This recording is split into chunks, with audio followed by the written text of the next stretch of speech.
अगर आप भी अपने फील्ड के राजा बनना चाहते हो, बादशाह बनना चाहते हो, तो सबसे पहला काम करो, जो हुनर, जो टैलेंट, जो गट, जो पैशन एक राजा में होता है वही सब अपने अंदर उतारने की कोशिश करो। और अगर आप ऐसा नहीं कर सकते तो इसे करो, क्योंकि इसके बिना आप अपने फील्ड में, क्या किसी भी फील्ड में राजा नहीं बन सकते हो। और दोस्तों ऐसा इसीलिए है क्योंकि कहा जाता है अगर सूरज की तरह बनना है तो पहले उसकी तरह तपना आना चाहिए, आपको उसी तरह आपको जलना पड़ेगा।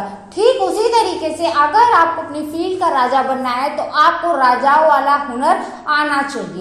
अब इसके लिए आपको बस कुछ पॉइंट्स ही समझने होंगे जो कि मैं आपको बताने वाली हूँ। अगर आपने इन सभी को समझ लिया तो यकीन मानो आप अपनी फील्ड के बादशाह कहलाओगे।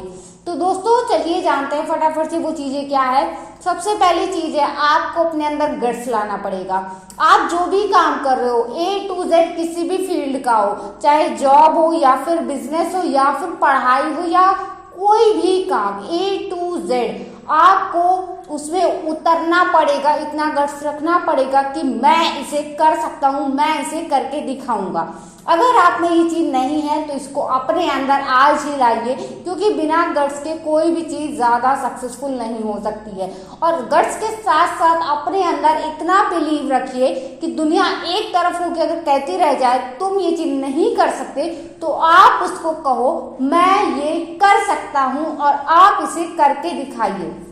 ये पहली चीज है आपको अपने अंदर रखनी पड़ेगी। अब ठीक इसी तरीके से दूसरी चीज है कि जिस तरीके से समाज आपको एक तरफ होकर कहेगा तुम ये नहीं कर सकते, तो आपको उनकी बातों को अनसुना करना पड़ेगा।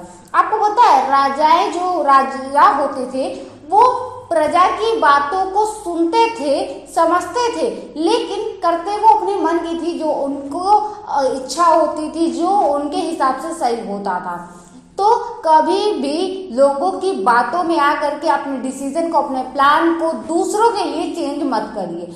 आप हमेशा वही चीज सुनिए, वही चीज करने की कोशिश करिए जो आपको पता है कि मैं ये कर सकता हूँ। दूसरा क्या कह रहा है उस पर ध्यान मत दीजिए। हाँ, लेकिन अगर वो सही कह रहे हैं, अगर आपको लगे कि वो सही कह रहे हैं, तो आप उसे जरूर से मानिए। ये रही दूसरी चीज। अब दोस्तों मैं बताती हूँ तीसरी सबसे जरूरी चीज, वो है आप भेड़ की चाल मत चलिए। क्या कभी आपने देखा है किसी भी राजा को कि वो भेड़ की चाल चलता है? नहीं, ऐसा कभी भी नहीं करता। आप अब भेड़ की चाल से मतलब है उस चीज को मत फॉलो करिए जो सब फॉलो कर रहे हैं। आप अपने तरीके से चीजों को हैंडल करना सीखो, अपनी चीजों में परफेक्शन लाओ, यूनिकनेस लाओ, वो फिर कोई भी फील्ड हो। जब आप एक यूनिक पीस बन के तैयार हो जाओगे तब आप उसमें से निखरोगे लाइक अ डायमंड। आपको मैं बता दूं कोयले में ही कहा जाता है हीरा होता है, बस उसको परखने की जरूरत होती है। तो मतलब कि वो यूनिक है अपने आप में। आप अपने आप को यूनिक समझो और यूनिक वाला काम करो। आप देखना आप उनमें से अलग निखर कर बाहर आओगे और शायद उस कामयाबी को हासिल करोगे अपने फील्ड में जो आज तक किसी ने नहीं किया हो। शायद आपकी 7 पुश्तों में भी किसी ने नहीं कुछ उखाड़ पाया हो। तो दोस्तों अपने अंदर ये चीज लाओ। और चौथी और लास्ट चीज दोस्तों वो है औकात।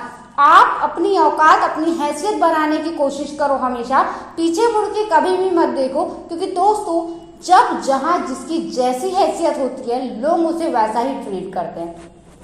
क्या आपने कभी ये सुना है कि किसी राजा को कोई आदमी आके कह सकता है कि तुम्हारी क्या औकात है? नहीं सुना होगा। लेकिन आप देखे होंगे कि वही इंसान एक गरीब इंसान भी, भिखारी को उसकी औकात बताता है। तो आप हमेशा ये चीज ध्यान रखिए कि हमेशा वैल्यू आपकी नहीं आपके पैसों की होती है। अगर आपके पास पैसा है तो आप राजा कहलाओगे, और अगर आपके पास पैसा नहीं है आज के टाइम में तो आप गरीब भिखारी कहलाओगे। तो आप हमेशा पैसों से पैसा बनाने की कोशिश करिए। हमेशा अपनी चीज में अपने आप को आगे रखिए, ना कि दुनिया और समाज को। दुनिया समाज का काम है कहना, उन्हें कहने दीजिए, आप अपने काम में लगे रहिए। आई थिंक दोस्तों आप सभी को मेरी बात समझ में आएगी। समझ आए तो प्लीज लाइक, कमेंट और शेयर जरूर से करिएगा। अब और दोस्तों साथ ही अगर आपने चैनल को सब्सक्राइब नहीं किया तो फटाफट से चैनल को जरूर से सब्सक्राइब कर लीजिए। चलिए मिलते हैं नेक्स्ट वीडियो में एक नया टॉपिक से। तब तक के लिए जय श्री राम।